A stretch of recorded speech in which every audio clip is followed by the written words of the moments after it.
Hello everyone, welcome to LBS IAS Academy. Today we are going to discuss economics MCQs based on previous year UPSC questions. So let's start our session. Our first question is, with reference to trade-related investment measures, that is TRIMs, which of the following statement is or are correct? Statements are, quantitative restrictions on imports by foreign investors are prohibited. That is correct. They apply to investment measures related to trade in both goods and services. That is incorrect. They are not concerned with the regulation of foreign investment. That is correct.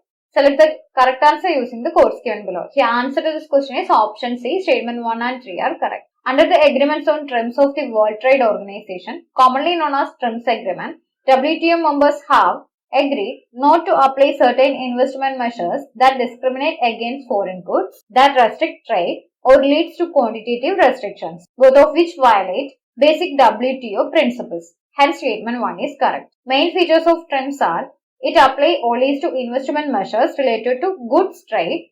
This doesn't apply to service trade. It doesn't regulate the entry of foreign industry or investment. Concerned measures were applied to both the foreign domestic firms. Hence, statement 2 is incorrect and 3 is correct. So, your answer to this question is option C. Next is, if the RBI decides to adopt an expansionist monetary policy, which of the following would it not do?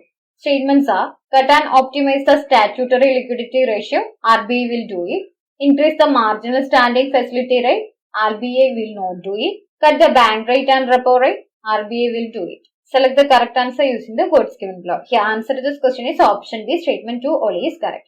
An expansionary monetary policy is focused on increasing the money supply in an economy.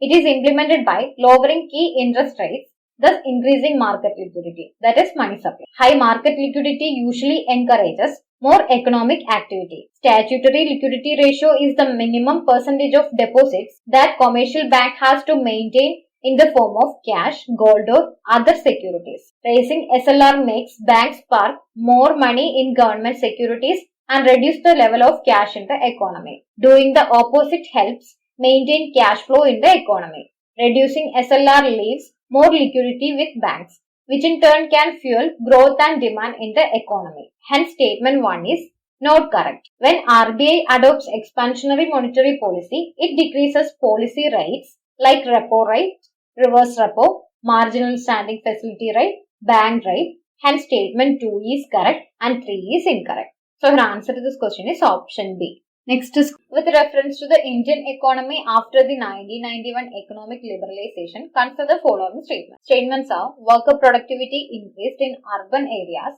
while it decreased in rural areas. That is incorrect. The percentage share of rural areas in the workforce steadily increased. That is incorrect. In rural areas, the growth in non-farm economy increased. That is correct. The growth rate in rural employment decreased. That is correct. Which of the statement given above is or are correct? Here, answer to this question is option B. Statement 3 and 4 are correct. As per the reports available, worker productivity has increased for both rural and urban areas.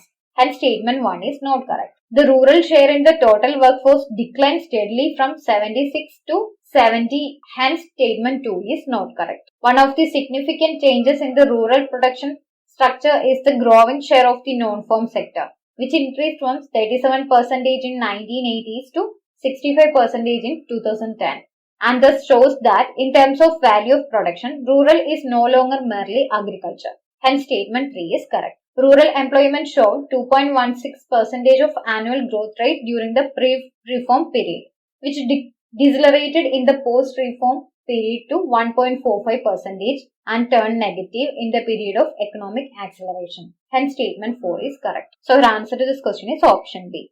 Next is, consider the following statements. Statements are, in terms of short-term credit delivery to the agriculture sector, district central cooperative banks deliver more credit in comparison to scheduled commercial banks and regional rural banks. That is incorrect. One of the most important functions of DCCB is to provide funds to the primary agricultural credit societies. That is correct.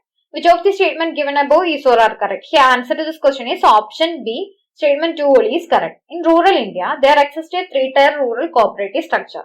Tier 1 includes state cooperative banks at the state level. Tier 2 includes district central cooperative banks at the district level. And Tier 3 includes primary agricultural cooperative societies. Scheduled commercial banks contributed the major share in agriculture and allied credit. Hence, statement 1 is not correct.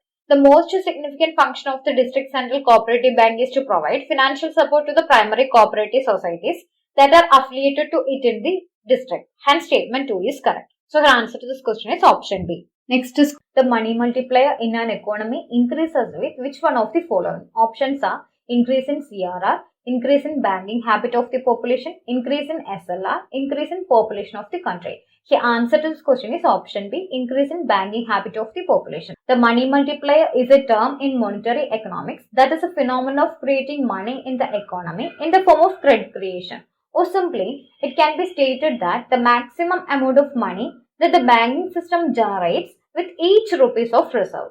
So, more the people will be linked with the banking system or have the habit of banking, more will be the money in use in the form of loans, credits, etc. That results an increase in economic activity. This will directly help in increasing money multiplier in an economy. The amount of money that should be kept by commercial banks in the reserve for withdrawal purpose by the customers is referred to as reserve ratio or cash reserve ratio. It means that if the reserve ratio is higher, then the money multiplier will be lower and the banks need to keep more reserves. As a result, they will not be able to lend more money to individuals and business. Next is the economic cost of food grains to the Food Corporation of India is minimum support price and bonus paid to the farmers plus options are transportation cost only, interest cost only, procurement incidentals and distribution cost, procurement incidentals and charges for godowns. The answer to this question is option C, procurement incidentals and distribution cost. Economic cost is the total cost to FCI. It consists of acquisition cost and distribution cost. Acquisition cost consists of minimum support price plus procurement incident cost. Procurement incidents are expense incurred during procurement till the food grains reach the first point of go down. The elements are state taxes, commission to societies, bagging materials, mandi labor, transportation from mandi to depot, etc. So her answer to this question is option C. Next is in India, the central bank's function as the lender of last resort usually refers which of the following? Options are lending to trade and industry bodies when they fail to borrow from other sources. That is incorrect. Providing liquidity to the banks having a temporary crisis. That is correct. Lending to government to finance budgetary deficit. That is incorrect. Select the correct answer using the codes given below. Here answer to this question is option B, statement 2 only is correct. A lender of last resort is an institution, usually a country's central bank, that offers loans to banks or other eligible institutions that are experiencing financial difficulty or are considered highly risky or near collapse. In India, RBI is the lender of last resort. Lender of last resort does not lend money to trade and industry bodies when they fail to borrow from other sources. Hence, statement 1 is incorrect. RBI extends this facility to protect the interest of the depositors of the bank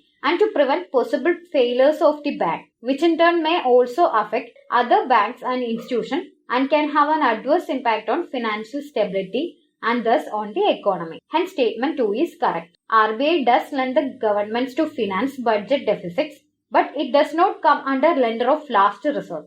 Hence, statement 3 is incorrect. So, here answer to this question is option B, statement 2 only is correct. Next is which among the following steps is most likely to be taken at the time of an economic recession? Options are cutting tax rates accompanied by increase in interest rates. That is incorrect.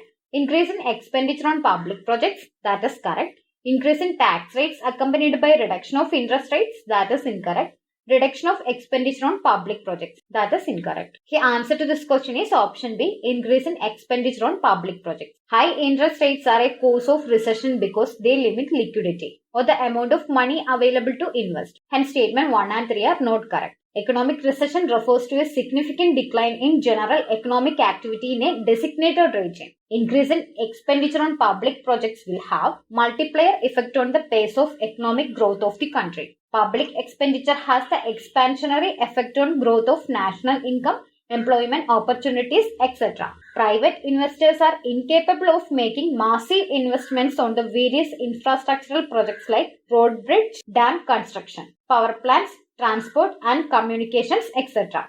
It is imperative that the government undertakes such projects. Greater the public expenditure, higher is the level of economic development. So, her answer to this question is option B.